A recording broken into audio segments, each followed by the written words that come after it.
Hello दोस्तों, आपका हमारे YouTube चैनल के ऊपर स्वागत है, अभिनंदन है।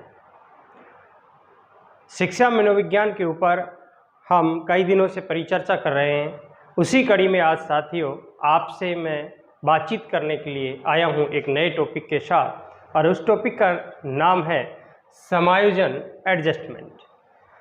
आखिर ये समायोजन है क्या? सबसे पहले हम इसका मीनिंग समझेंगे, इसका अर्थ समझेंगे। हम दैनिक व्यवहार में बहुत सी चीज़ों के लिए इस शब्द का इस्तेमाल करते हैं, जैसे कि एक बच्चा घर छोड़कर किसी दूसरे शहर में जाकर पढ़ाई करने लगता है तो नए माहौल में अपने आप को ढालने का प्रयास करता है। इसी प्रकार से एक लड़की जब उसकी शादी हो जाती है तो किसी नए परिवार में जाती है, नए परिवेश में जाती है, वहाँ के उसे तौर तरीके सीखने होते हैं। तो कई दिनों तक उसे वहाँ पर थोड़ी दिक्कत भी होती है, बाद में वह वहाँ पर अनुकूलित हो जाती है, यानी एडजस्ट हो जाती है, या ये कहें कि वहाँ वह नॉर्मल हो जाती है। उसे शुरू शुरू में अब नॉर्मल चीज़ें लगती हैं। इसी प्रकार से हम कह सकते हैं, हम कहीं नई जगह जाते हैं, नए लोगों से मिलते हैं, तो हमारे व्यवहार में एक असामान्यता आ जाती है। ये असामान्यता क्या है, और जैसे हमारा व्यवहार सामान्य हो जाता है, नॉर्मल हो जाता है, वो क्या है? यही जो सामान्य व्यवहार होता है यही समायोजित या समायोजन कहलाता है, और जहाँ हम असामान्य व्यवहार कर रहे हैं वो कुसमायोजन कहलाता है। तो देखिए साथियों, इसको और विस्तार से समझने के लिए हम इस प्रकार से देखेंगे कि ये व्यक्ति है, कोई भी व्यक्ति है। अब व्यक्ति की कुछ इच्छाएं या आवश्यकताएं, हम कह सकते हैं आवश्यकताएं नीड्स होती हैं, या उसे हम कह सकते हैं व्यक्ति की डिजायर, इच्छाएं होती हैं। अब व्यक्ति अपनी आवश्यकताओं को पूरा करना चाहता है, इच्छाओं को पूरा करना चाहता है। अब देखिए साथियों, ये इच्छाएं अगर तब पूरी होंगी अगर जो परिस्थितियां हैं, जो सिचुएशंस हैं, या ये कहें जो वातावरण है, वो वातावरण कैसा है? अनुकूल है, अनुकूल वातावरण है। यानी परिस्थितियां कैसी हैं? अनुकूल हैं। अनुकूल परिस्थितियां हैं, परिस्थितियां बोल दो चाहे आप वातावरण बोल दो, परिस्थितियां अनुकूल हैं तो वो आवश्यकताएं पूरी हो जाएंगी, वो डिजायर्स, इच्छाएं पूरी हो जाएंगी। अगर इच्छाएं पूरी हो गई हैं तो व्यक्ति संतुष्ट हो जाएगा, और जब व्यक्ति संतुष्ट हो जाता है तो उसका व्यवहार सामान्य रहता है, नॉर्मल रहता है, सामान्य व्यवहार होता है। और जब व्यक्ति सामान्य व्यवहार करता है तो हम ये कहेंगे व्यक्ति में समायोजन हो चुका है, व्यक्ति का समायोजन हो चुका है। अब देखिए, इधर देखते हैं, जब ये आवश्यकताएं व्यक्ति की होंगी, इच्छाएं होंगी, व्यक्ति की इच्छाएं होंगी या आवश्यकताएं होंगी, इनको पूरा करना चाहता है। लेकिन परिस्थितियां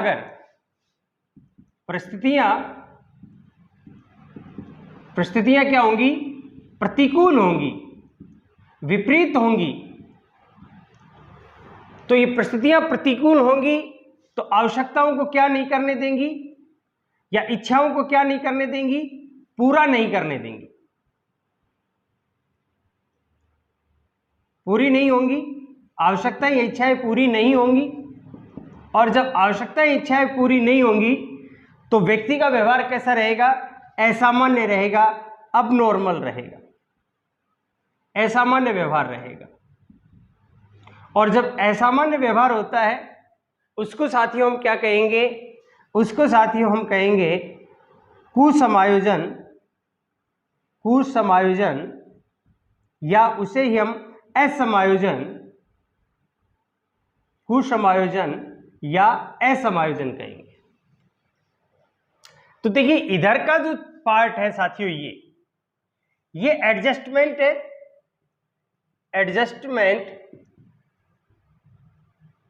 एडजस्टमेंट है। और देखिए साथियों ये है माल एडजस्टमेंट। इधर जो है ये सारा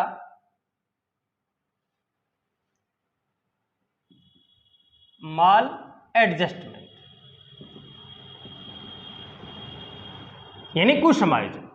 वापस एक बार रिपीट करते हैं कि व्यक्ति की कुछ आवश्यकताएं होती हैं, इच्छाएं होती हैं। इन आवश्यकताओं और इच्छाओं को व्यक्ति पूरा करना चाहता है। अब व्यक्ति के सामने क्या होता है, उसका वातावरण होता है, यानी परिस्थितियां होती हैं। वो परिस्थितियां इन आवश्यकताओं और इच्छा पूरा करने में सहयोग भी कर सकती हैं। सहयोग करेंगी तो इच्छाएं पूरी हो जाएंगी, और इच्छा आवश्यकताएं पूरी होगी तो व्यक्ति संतुष्ट हो जाएगा। तो संतुष्ट हो जाएगा तो उसका व्यवहार क्या हो जाएगा, सामान्य हो जाएगा। और इस स्थिति को हम क्या कहेंगे, समायोजन। इसी प्रकार से जब व्यक्ति की आवश्यकताएं और इच्छाएं इसलिए पूरी नहीं होती हैं कि परिस्थितियां या वातावरण क्या है, बाधा का कार्य कर रहा है, प्रतिकूल है, इसलिए ये परिस्थितियां उसकी इच्छा को पूरा नहीं होने देती हैं, तो वो इच्छाएं पूरी नहीं होंगी, और पूरी नहीं होंगे तो उसका व्यवहार में क्या आ जाएगी, एक असामान्यता आ जाएगी। और उस असामान्यता को हम कुसमायोजन या असमायोजन कहेंगे। और सरल रूप में साथियों इसे समझाने का प्रयास करते हैं। उम्मीद करता हूं ये डायग्राम आप स्क्रीनशॉट ले लिया होगा। अब मैं आपको इसे और रूप ढंग से समझाने का प्रयास करता हूं। हम ये कह सकते हैं जब व्यक्ति की आवश्यकताओं और इच्छाओं के बीच, एक तरफ तो है व्यक्ति की आवश्यकता व इच्छा और दूसरी तरफ है वातावरण, हम कर सकते हैं व्यक्ति की इच्छा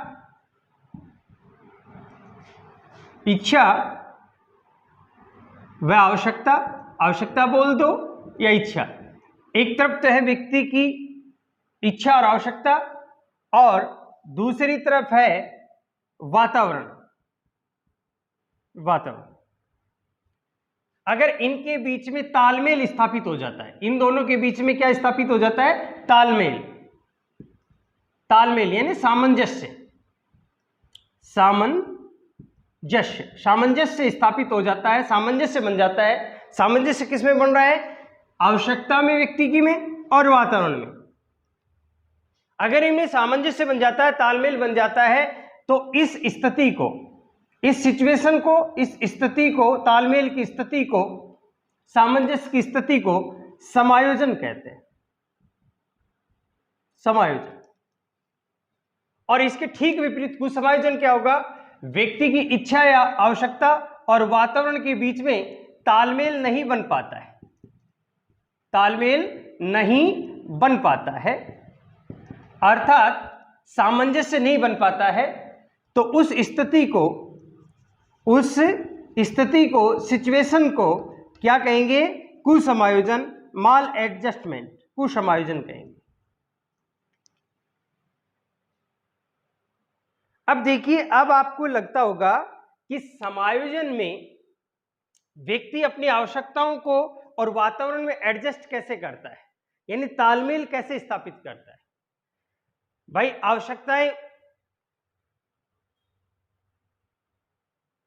उत्पन्न हुई, परिस्थितियां विपरीत है, तो व्यक्ति उन परिस्थितियों के साथ संघर्ष करे, ज्यादा मेहनत करे और उस वातावरण को अपने अनुसार ढाल ले, अर्थात परिस्थितियों को हरा दे, तो आवश्यकताएं पूरी हो जाएंगी, व्यक्ति संतुष्ट हो जाएगा, समायोजित हो जाएगा। मान लीजिए व्यक्ति खूब प्रयास करे और उन आवश्यकताओं को पूरा नहीं कर पाए, या यूं मानिए कि परिस्थितियां इतनी प्रबल हैं कि वो परिस्थितियों को हरा नहीं पाता है, तो व्यक्ति अपनी आवश्यकताओं को भूल जाए, अपनी इच्छाओं को भूल जाए, तो भी समायोजित हो जाएगा। या तो वातावरण के अनुरूप अपने आप को ढाल ले, या वातावरण को अपने अनुरूप ढाल ले, दोनों स्थितियों में समायोजन आ जाएगा, और अगर वह ऐसा करने में असफल रहता है तो कुसमायोजन आ जाएगा। अब देखिए साथियों, तो इसका मीनिंग था, यहां से क्वेश्चंस बहुत कम लेता है। अब आता है इस कुसमायोजित व्यक्ति है उसका व्यवहार कैसा होगा, यानी जो व्यक्ति कुसमायोजित है उसका व्यवहार कैसा होगा। मैंने शुरुआत में कहा उसका व्यवहार असामान्य होगा। तो उसके और कौन कौन से लक्षण है? मान ले कोई व्यक्ति किसी दूसरे व्यक्ति से बातचीत करता है और बात करते करते हकलाने लग जाता है। वैसे वो हकला नहीं, लेकिन किसी से बात करता है तो वो हकलाने लग जाता है। तो यहां पर ये जो हकलाना है ये कुसमायोजन का लक्षण है। इसी प्रकार से साथियों देखेंगे, कई बार व्यक्ति जैसे बैठे रहेंगे और ये सर को खुजलाते रहेंगे। सर का खुजलाना, नाखूनों को चबाना, बैठे बैठे पैरों को हिलाना।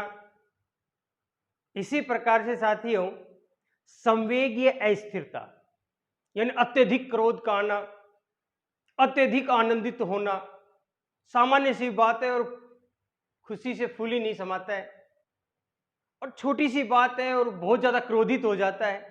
ये सारे लक्षण किसके हैं? कुसमायोजित व्यक्ति के लक्षण हैं। यानी सरल शब्दों में कहा जाए असामान्य व्यवहार। अब नॉर्मल बिहेवियर किसका लक्षण है? कुसमायोजन का लक्षण है। और सामान्य व्यवहार समायोजन का लक्षण है। अब देखिए, जब व्यक्ति के व्यवहार में कुसमायोजन आता है तो उसका व्यक्तित्व सीधे तौर पर प्रभावित होता है, और कुसमायोजित व्यक्ति कभी भी परफेक्ट व्यक्तित्व वाला धनी नहीं हो सकता है। अगर जिस व्यक्ति की संवेगों में स्थिरता होगी, अपने संवेगों पर नियंत्रण होगा, तो वह व्यक्ति यानी एक मैच्योर या परिपक्व व्यक्तित्व वाला होता है। और संवेगात्मक अस्थिरता है तो वह अपरिपक्व व्यक्तित्व का विशेषता है। अब देखते हैं साथियों, इस कुसमायोजन की कुछ स्थितियां हैं, उसे मानसिक रोगग्रस्तता। कुसमायोजन को क्या कहेंगे? कुसमायोजन या असमायोजन को ही हम क्या कहेंगे? मानसिक रोगग्रस्तता। ये माना गया है कि ऐसे व्यक्ति मानसिक रोग से ग्रस्त होते हैं। मानसिक रोगग्रस्तता भी कहा जाता है किसको? कुसमायोजन। और मानसिक रोगग्रस्तता के अंतर्गत हम देखेंगे 5 मानसिक स्थितियां हैं जो कुसमायोजन वाली हैं। मुख्य इनमें से इन 5 को मैं इसलिए बता रहा हूं, इन 5 में से पीछे के परीक्षा पत्र में बहुत से क्वेश्चन से आए हुए हैं।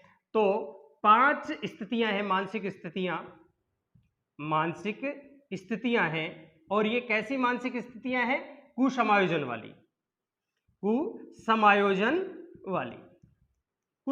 वाली 5 मानसिक स्थितियां हैं। उन पे बात करते हैं साथियों। एक है आपका तनाव। एक है साथियों आपका दबाव, और एक है साथियों दुश्चिंता या चिंता,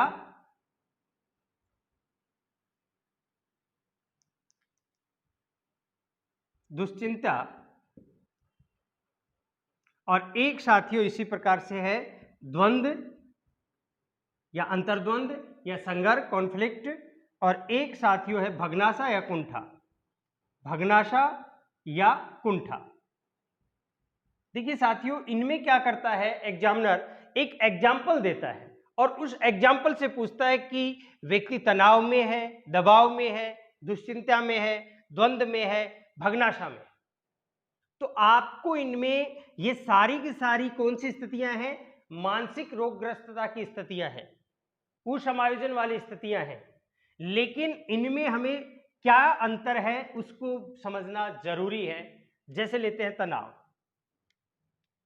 तनाव कब आता है? तनाव जब आता है जब व्यक्ति असफल हो जाता है, फेल हो जाता है, असफल हो जाता है, या असफल होने का भय, डर है। अभी असफल हुआ नहीं है लेकिन उसे डर है इस काम को मैं नहीं कर पाऊंगा। उसे पहले से लगता है मैं नहीं कर पाऊंगा, अर्थात इस काम में तो पक्का मैं फेल होऊंगा, असफल होऊंगा। अगर उसे ऐसा डर है या असफल ही हो चुका है तो जो उसकी मानसिक स्थिति होती है उसको हम तनाव कहते हैं। जो उसके मस्तिष्क में जो विकार उत्पन्न होता है उस मानसिक स्थिति को या उस मानसिक विकार को हम तनाव बोलते हैं। जैसे आपसे एग्जाम्पल के तौर पूछे, एक बालक कक्षा 10 में उत्तीर्ण नहीं हो पाया तो वह किस स्थिति में है? तनाव की स्थिति में। एक बालक को शिक्षक ने कोई टास्क दिया, जैसे उसको टास्क दिया जाता है बालक के मन में एक विचार उत्पन्न होता है कि मैं इस टास्क को नहीं कर पाऊंगा, तो बालक किस स्थिति में है? तनाव में, टेंशन में। यह ध्यान रखना साथियों, असफलता के साथ इसका संबंध है, फेलियरिटी के साथ इसका संबंध है। असफल होने पर या असफलता का भय उत्पन्न होने पर तो व्यक्ति में या बालक में जो मानसिक विकार उत्पन्न होता है वो तनाव होता है। अब आता है साथियों दबाव, जिसको प्रेशर या प्रेशर कहेंगे। दबाव दिखने में हमें दोनों एक जैसे लगेंगे। दबाव में क्या होता है? इसका संबंध साथियों सफलता से है, सफलता से है, प्रसिद्धि से है। जहां हमने तनाव का संबंध किससे किया था? असफलता से। दबाव का संबंध किससे किया? सफलता से। जैसे मैं एग्जाम्पल के तौर पे समझाऊं कि कोई बालक जिस पोजीशन पे है, अगर उस पोजीशन को मेंटेन रखना चाहता है तो उसके मस्तिष्क में जो विचार उत्पन्न होता है कि मैं इस पोजीशन पे बना रहूं, इस पोजीशन को तो मुझे मेंटेन करना ही है, इस सफलता को तो मुझे मेंटेन रखना ही है, अर्थात जारी रखना है, बरकरार रखना है। पहले से व्यक्ति को कोई अवार्ड मिल चुका है, उस अवार्ड को वो बरकरार रखना चाहता है, उस सफलता को बरकरार रखना चाहता है, उस प्रसिद्धि को बरकरार रखना चाहता है, तो जो उसकी मानसिक स्थिति होती है उसे हम दबाव कहेंगे। जैसे यूं मान लीजिए एक बालक कक्षा 9th में 70% अंक ले आता है, तो वो चाहता है कि 10वीं में भी 70% तो आए ही, अर्थात उसे 70% मार्क्स बरकरार रखने।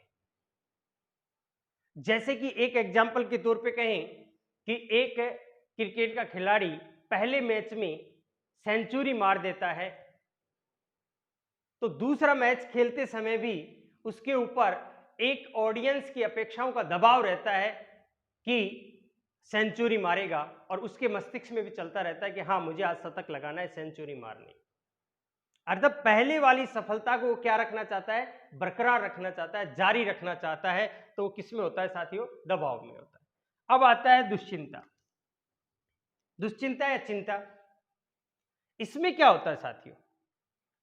इसमें क्या होता है कि व्यक्ति के अचेतन मन में,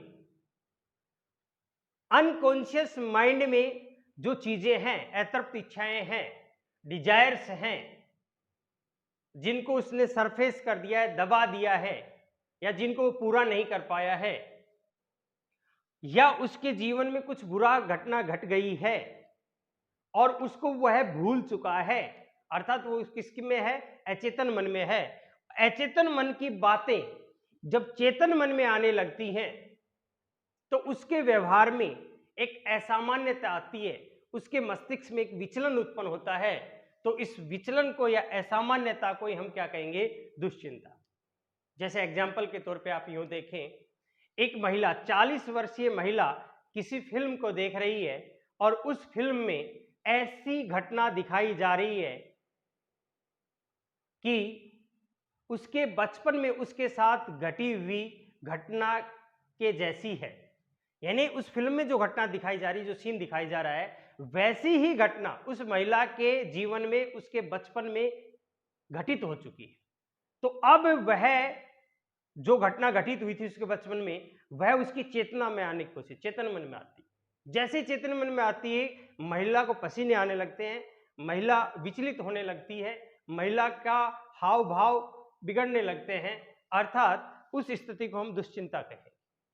यानी अचेतन मन में आपकी कोई दबी हुई भावना, दबी हुई इच्छा, दबा हुआ अनुभव वो निकल कर आता है चेतन मन में, जिससे आप मानसिक रूप से विचलित होते हैं, वो दुश्चिंता कहलाती है साथी।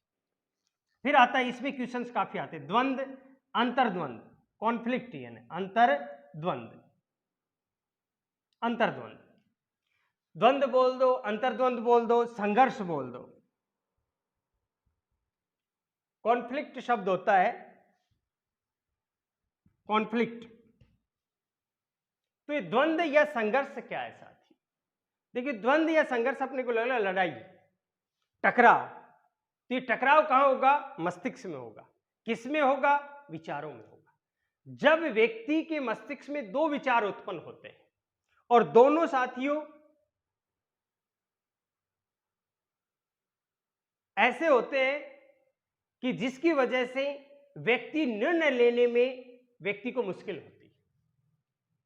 व्यक्ति के सामने दो रास्ते आ जाते हैं, व्यक्ति के सामने दो विकल्प आ जाते हैं और उन विकल्पों में से उसे एक विकल्प का चयन करना होता है और वह चयन करने में द्विधा में रहता है,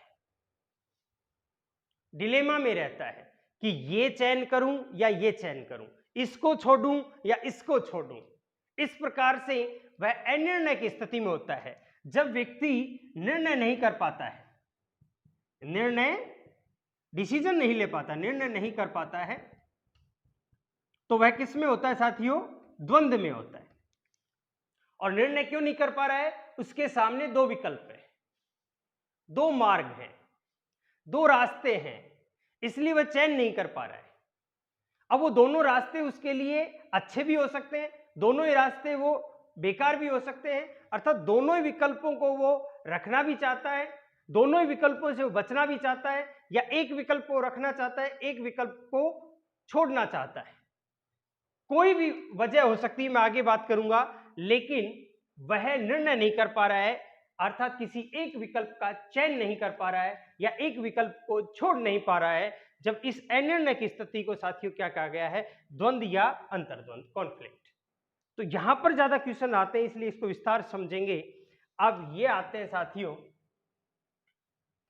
द्वंद्व प्राय सभी अवस्थाओं में बच्चे के सामने होता है, लेकिन सबसे ज्यादा अगर हम विकास, बाल विकास को पढ़ेंगे, शैशवावस्था, बाल्यावस्था, और सबसे ज्यादा अगर द्वंद्व पाया जाता है तो किशोर में पाया जाता है। किशोर अवस्था में बालक को पल पल पर दो विकल्प होते हैं, उन विकल्पों में से एक विकल्प का चयन करना होता है और वो चयन नहीं कर पाता, इसलिए द्वंद्व की अवस्था कौन सी हो जाएगी? किशोर अवस्था। अब देखिए इसमें द्वंद्व 4 प्रकार का है। द्वंद्व कितने प्रकार का है? कई बुक्स में आपको 3 मिलेगा। द्वंद्व के प्रकार है 4 प्रकार। देखिए कौन कौन से 4 प्रकार है साथियों? देखिए 4 प्रकार है। होता क्या है? देखिए साथियों, व्यक्ति के सामने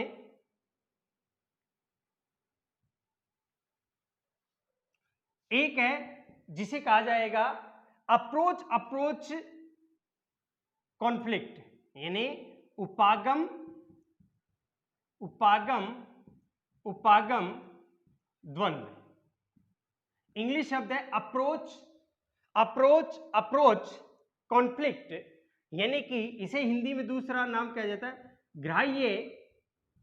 ग्राह्य द्वंद्व। इसमें क्या होता है? देखिए साथियों, इसमें कोई व्यक्ति है, ये व्यक्ति है, इसके सामने दो विकल्प है, ए और बी, और दोनों के दोनों साथियों पॉजिटिव है, अर्थात ए भी उसे अच्छा लगता है, ये विकल्प भी उसे क्या कर रहा है? आकर्षित कर रहा है। क्या कर रहा है साथियों? आकर्षित कर रहा है। व्यक्ति को ए विकल्प आकर्षित कर रहा है, अर्थात हम इसे क्या कहते हैं? आकर्षित कर रहा है। तो व्यक्ति इस विकल्प को क्या करना चाहता है? प्राप्त करना चाहता है, ग्रहण करना चाहता है, इसलिए इसे ग्राह्य। इस विकल्प को अपनाना चाहता है, ग्रहण करना चाहता है, प्राप्त करना चाहता है, क्योंकि ये इसे अच्छा लगता है। अब देखिए बी विकल्प भी कैसा है? पॉजिटिव है, अर्थात बी विकल्प भी इस व्यक्ति को क्या करता है? आकर्षित करता है। जब बी विकल्प भी आकर्षित कर रहा है तो व्यक्ति इस बी को भी प्राप्त करना चाहता है, ग्रहण करना चाहता है। ध्यान रखना साथियों, यहां व्यक्ति छोड़ने के बारे में नहीं सोच रहा, जब व्यक्ति इस विकल्प के बारे में सोचता है तो ये विकल्प भी उसे अच्छा लगता है। जब व्यक्ति बी विकल्प के बारे में सोचता है तो बी विकल्प भी उसे अच्छा लगता है। इसलिए वो इसे भी रखना चाहता है और वो उसे इसको भी रखना चाहता है, ए को भी रखना चाहता है, बी को भी रखना चाहता है, लेकिन दोनों को नहीं रख सकता। दोनों को नहीं रख सकता, उसे किसी एक को रखना है। जब तक वह किसी एक का चयन नहीं करेगा तब तक वह द्वंद्व में रहेगा। इससे जैसे कैसे आएगा साथियों, यूं समझें कि एक नवयुवक है, उसके सामने विवाह के दो प्रस्ताव हैं। विवाह के दो प्रस्ताव हैं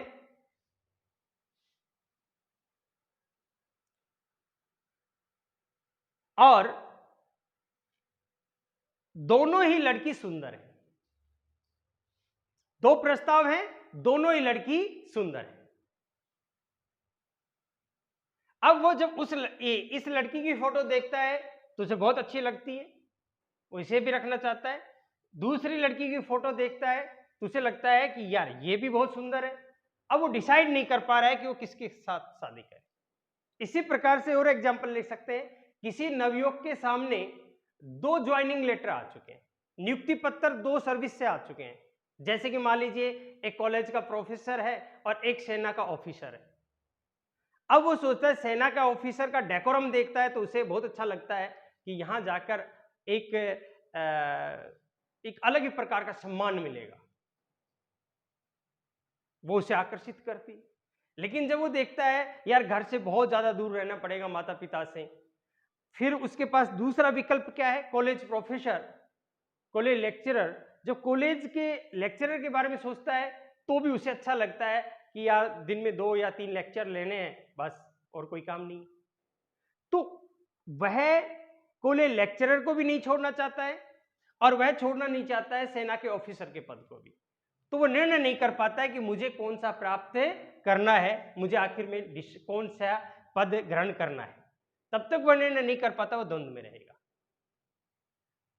इसी प्रकार से साथियों हम इसे यूं कह सकते हैं कि एक युवती किसी विजातीय पुरुष, विजातीय ने दूसरी जाति का, किसी विजातीय पुरुष से प्रेम करती है और अपने घर वालों के साथ भी रहना चाहती है। देखिए, घर वालों के साथ रहना चाहती है, लेकिन दूसरी जाति का लड़का है, उससे प्रेम करती है, अर्थात उसे शादी करना चाहती है, अर्थात वो लड़के के बारे में सोचती है तो वो लड़का उसे आकर्षित करता है, वो चाहती है इस लड़के के साथ शादी कर लूं। लेकिन जब घर वालों की तरफ देखती है तो सोचती है मैं मेरे घर वालों के साथ भी रहूं। तो डिसाइड नहीं कर पा रही है क्योंकि उसे दोनों ही अच्छे लगते हैं, परिवार भी अच्छा लगता है और वो लड़का भी अच्छा लगता है। तो इस प्रकार की स्थिति में जो होता है साथियों, यहां पर दोनों चीज कैसी होंगी, दोनों विकल्प पॉजिटिव होंगे। पॉजिटिव है, देखिए पॉजिटिव है इसलिए वो आकर्षित करेगा, इसलिए उसे ग्रहण करना चाहेगा, प्राप्त करना चाहेगा। दूसरा भी पॉजिटिव है इसलिए आकर्षित करेगा, उसे ग्रहण करना चाहेगा, प्राप्त करना चाहेगा, इसलिए इसे ग्राह्य ग्राह्य द्वंद्व या उपागम उपागम द्वंद्व, इंग्लिश शब्द है अप्रोच अप्रोच कॉन्फ्लिक्ट। उम्मीद करता हूं आपको समझ में आया होगा। अब लेते हैं साथियों, अब दूसरे प्रकार का द्वंद्व। दूसरे प्रकार का द्वंद्व है जिसे कहा जाता है साथियों, यानी कि त्याज्य त्याज्य द्वंद्व या परिहार परिहार द्वंद्व। परिहार परिहार द्वंद्व। परिहार परिहार द्वंद्व से तात्पर्य क्या साथियों, यानी वो यहां और समझे, इसके लिए दूसरा शब्द क्या यूज करता है, इसलिए वो शब्द यूज करता है कि हम कह सकते हैं कई बुक्स में होता है जैसे त्याज्य, त्याज्य यानी छोड़ना, त्यागना, त्याज्य त्याज्य द्वंद्व। परिहार या परिहार का अर्थ होता है उससे दूर जाना, त्याज्य यानी त्याग करना। तो देखिए यहां पर क्या होगा, उस व्यक्ति के सामने जो ए विकल्प है वो भी नेगेटिव होगा और ये व्यक्ति हो गया, ये विकल्प हो गया, और जो बी विकल्प है वो भी नेगेटिव हो। ए बी अर्थात वह ए से भी बचना चाहता है, उसे यह ए विकल्प भी अच्छा नहीं लगता है और उस व्यक्ति को बी विकल्प भी अच्छा नहीं लगता है। उसके सामने दो विकल्प है, दोनों ही उसे अच्छे नहीं लगते हैं, दोनों से ही वो बचना चाहता है। अर्थात अब इसमें क्या होगा कि ये विकर्षण करेगा। विकर्षण यानी जो आकर्षण का विपरीत होता है विकर्षण, अर्थात विकर्षण व्यक्ति को दूर लेके जाता है।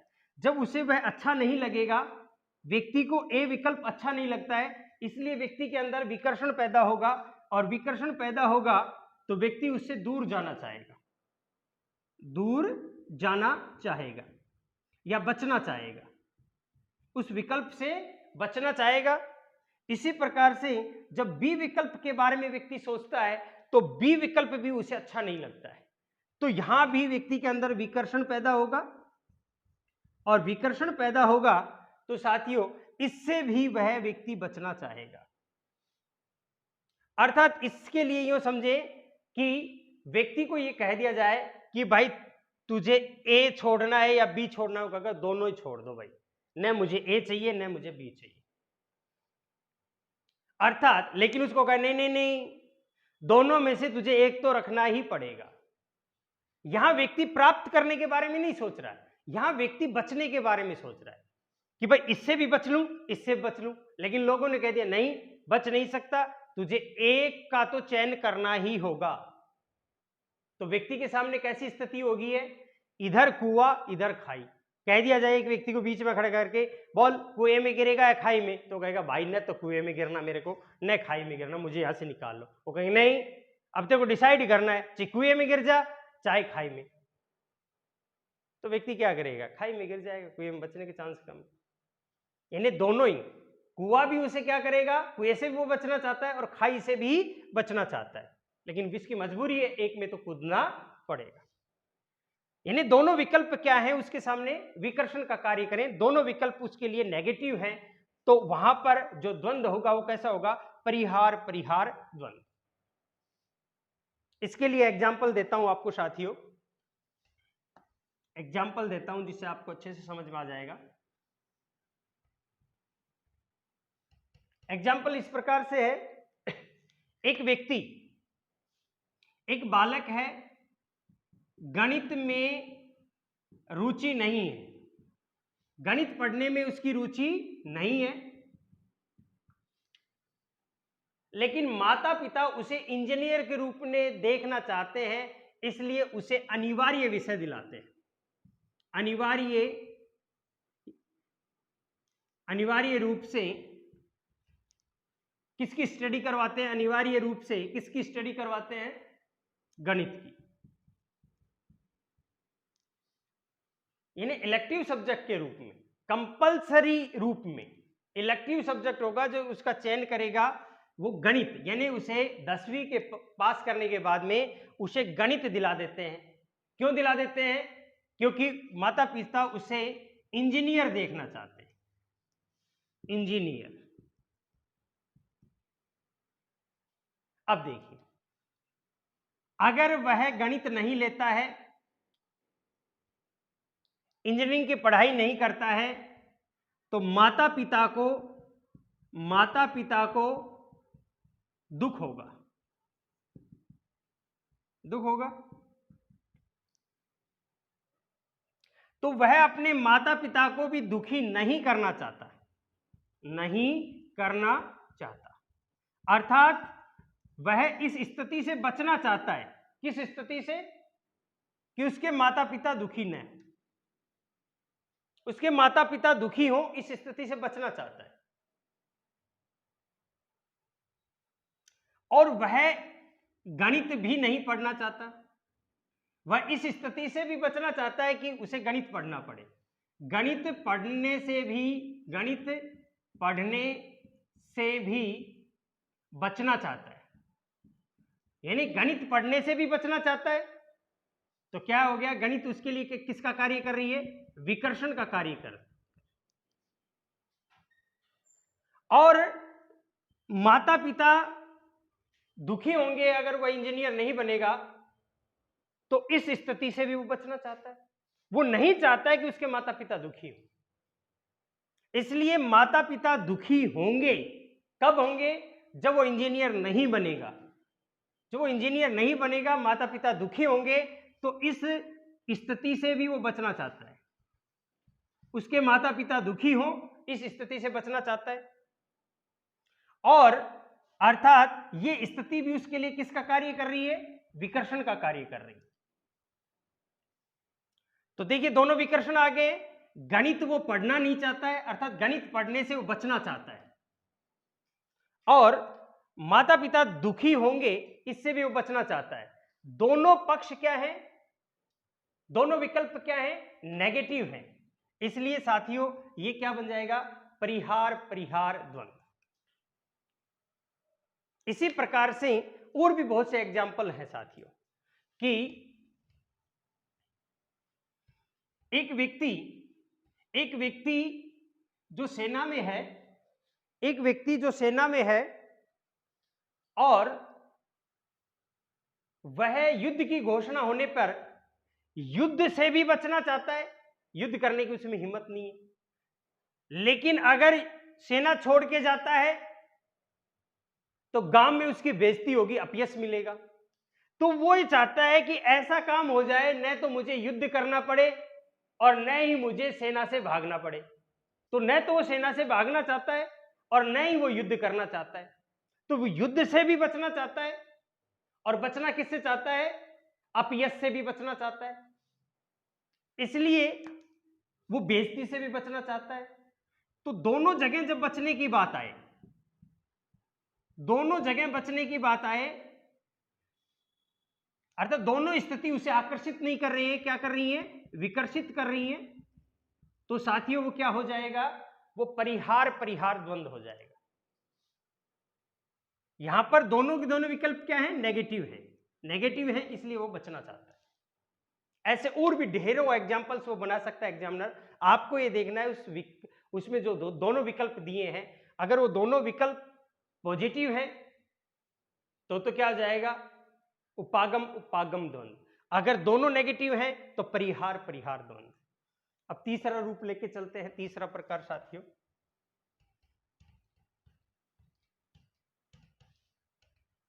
तीसरा प्रकार है साथियों द्वंद्व का, जो तीसरा प्रकार है उसे कहा जाता है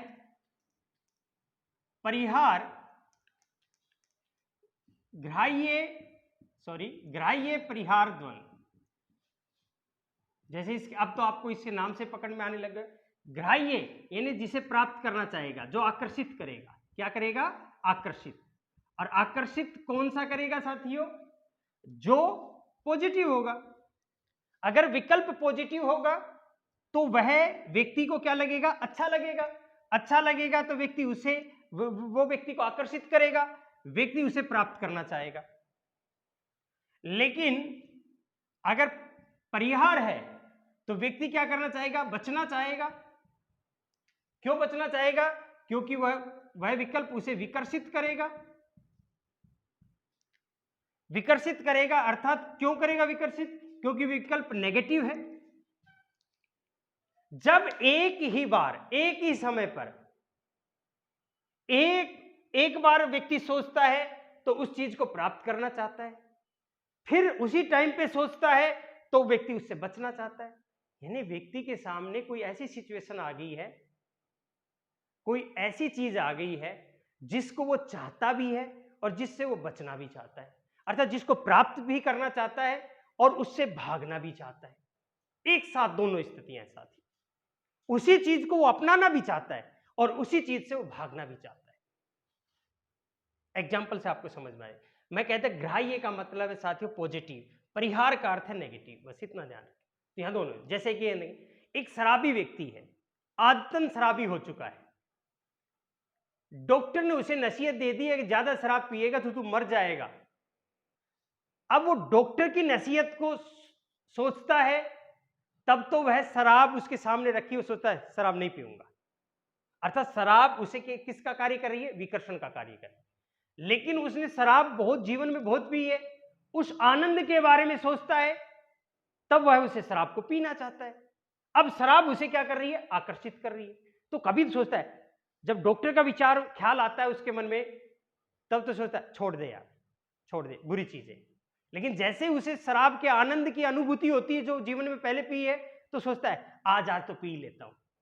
अर्थात वो कभी तो सोचता है पी लेता हूं, कभी सोचता है छोड़ देता हूं, फिर सोचता है पी लेता हूं, छोड़ देता हूं।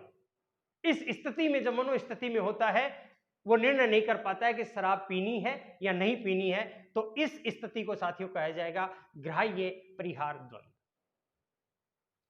जैसे मन चले लड़के नहीं होते, सीटेट में आया क्वेश्चन साथियों, मन चले लड़के होते हैं जो कि फीमेल की बॉडी को टच करने का, स्पर्श करने का आदत पड़ी हुई होती है।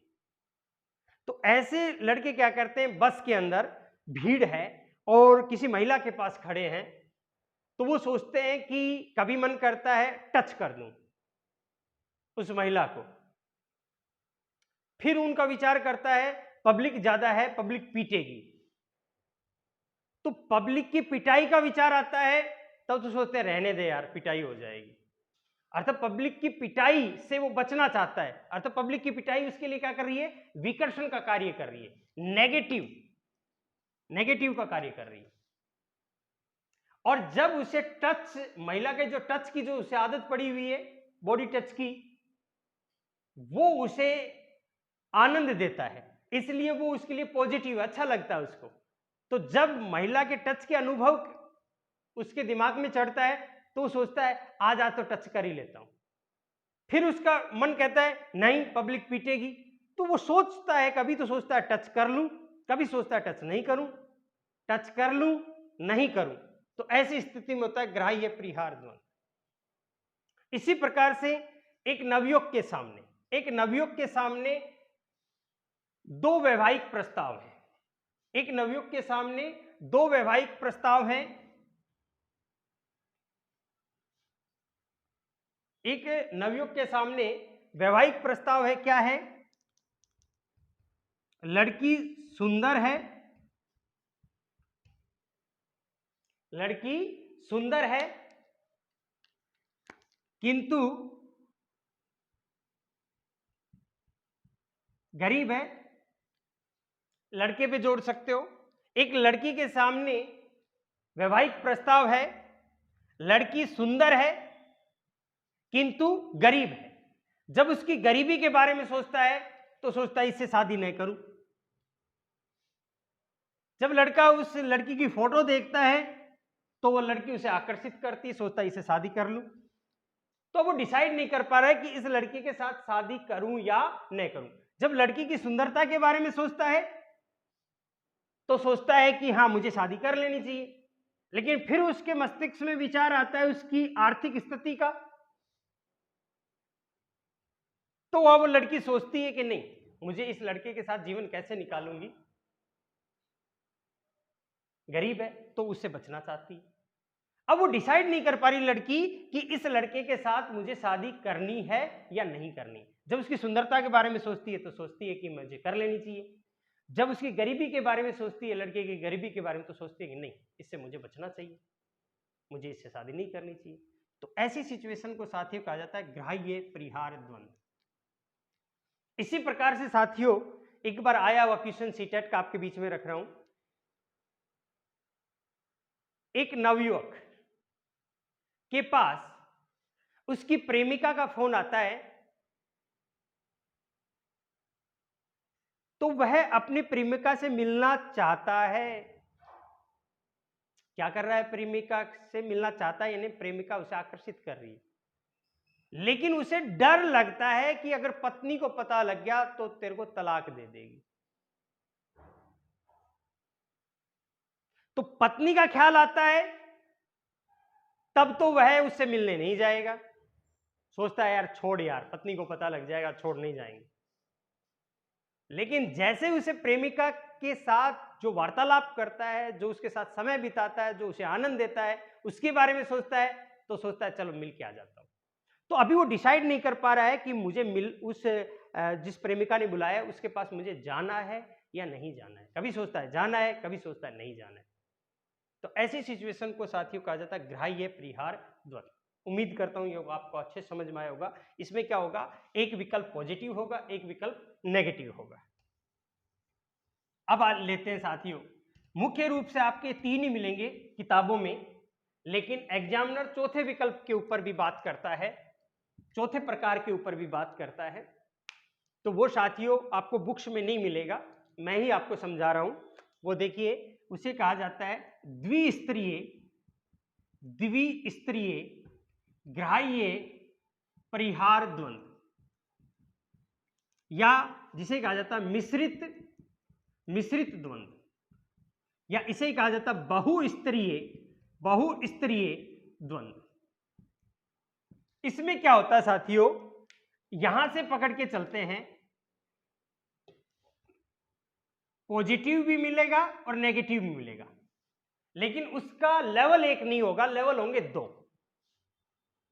दो विकल्प होंगे, दोनों पॉजिटिव होंगे, 2 विकल्प उसके सामने होंगे, वो दोनों नेगेटिव होंगे। तो स्तर एक नहीं होगा। जैसे एग्जाम्पल से मैं आपको समझा देता हूं, आपको अच्छे से समझ में आ जाएगा। आपको तो केवल ये डायग्राम ध्यान रखना है, इसमें विकल्प 4 होंगे एक प्रकार से, 2 पॉजिटिव होंगे, 2 नेगेटिव होंगे। तो दोनों पॉजिटिव उसे क्या करेंगे, आकर्षित करेंगे, और दोनों नेगेटिव उसे क्या करेंगे, विकर्षित करेंगे। अब जैसे मैं लिख के बताऊंगा तो आपको अच्छे से समझ में आ जाएगा।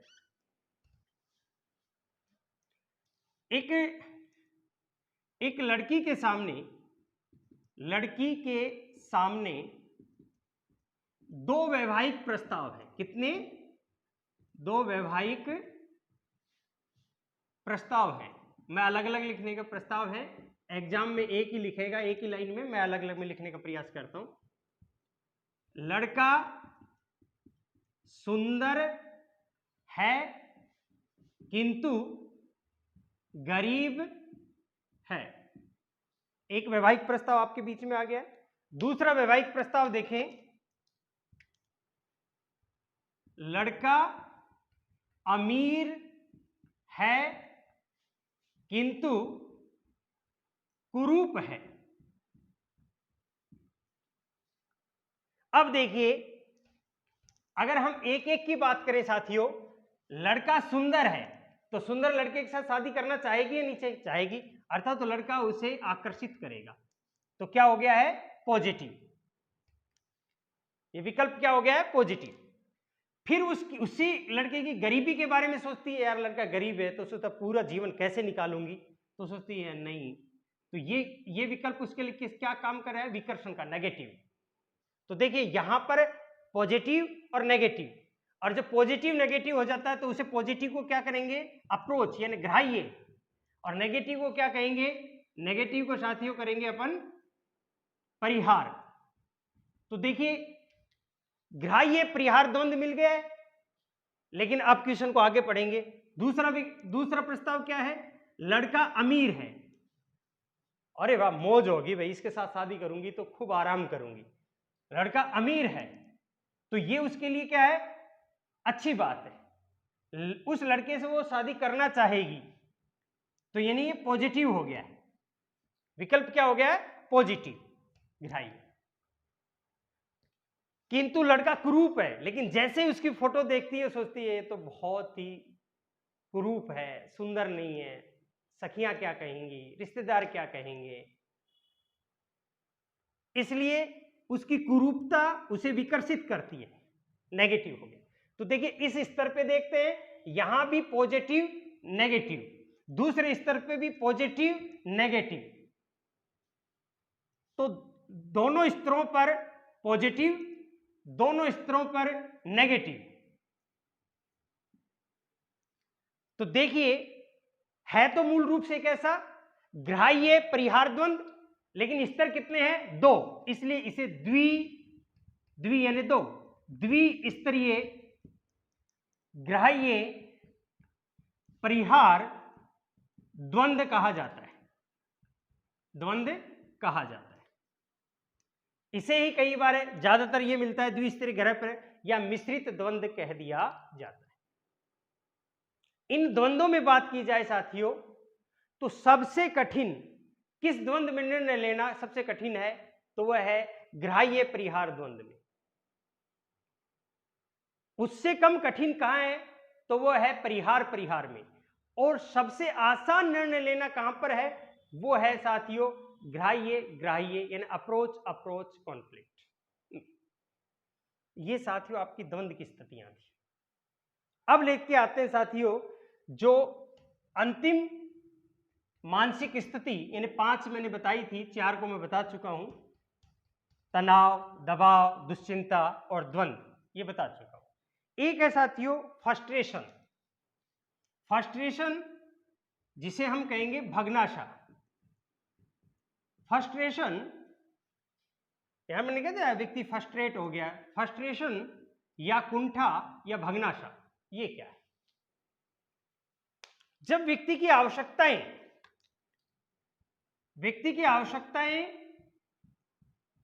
पूरी न हो, फिर व्यक्ति प्रयास करे, फिर भी आवश्यकताएं पूरी न हो, फिर व्यक्ति प्रयास करे, फिर भी उसकी आवश्यकताएं पूरी नहीं हो, अर्थात बार बार प्रयास करने के बाद भी, बार बार प्रयास करने के बाद भी आवश्यकताएं या इच्छाएं पूरी नहीं होती हैं, आवश्यकताएं या इच्छाएं पूरी नहीं होती हैं, तो व्यक्ति के जीवन में बहुत ज्यादा निराशा आ जाती है। इस गहन निराशा की स्थिति को ही मनोवैज्ञानिकों ने भग्नाशा या कुंठा कहा है। व्यक्ति कुंठित हो गया है। कई बार ये व्यक्ति की आवश्यकताएं समाज की जो नैतिक मर्यादाएं हैं, जो उसकी मॉरलिटी है, नैतिकता है, वो नैतिकता भी इन डिजायर्स को, खासतौर से सेक्सुअल जो डिजायर्स होती हैं, यौन इच्छाएं होती हैं, कामुक इच्छाएं होती हैं, उनको समाज की मर्यादाएं पूरा नहीं करने देती हैं, मॉरलिटी पूरा नहीं करने देती है। तो ये यौन इच्छाएं खासतौर से ऐसी आवश्यकताओं को जो समाज के नैतिक मानदंड बाधक बन जाते हैं, तो व्यक्ति के जीवन में एक निराशा आ जाती है। इस निराशा को भग्नाशा या कुंठा कहा जाता है। ध्यान रखना, बार बार प्रयास करने के बाद में भी अगर व्यक्ति ने एक बार प्रयास किया और व्यक्ति असफल हो गया तो व्यक्ति तनाव में आता है। लेकिन जब व्यक्ति बार बार कोशिश करे फिर भी असफल रह जाता है, तो साथियों वो फ्रस्ट्रेशन में आ जाता है, भग्नाशा में आ जाता है, कुंठा में आ जाता है। इसे ही भग्नाशा बोल दो, कुंठा बोल दो, नैराश्य बोल दो। नैराश्य, निराशा की स्थिति। ये साथियों 5 ऐसी मानसिक विकृतियां थी या कुसमायोजन वाली स्थितियां थी। इनको हम कुसमायोजन को कैसे दूर करें, यानी उनके लिए हम रक्षात्मक युक्तियों का अध्ययन करेंगे। उम्मीद करता हूं आपको समझ में आएगा। अगले वीडियो में हम जो इसका डिफेंस मैकेनिज्म है, रक्षात्मक युक्तियां हैं जिससे कुसमायोजन को दूर किया जाता है, उसके बारे में अध्ययन करेंगे। धन्यवाद।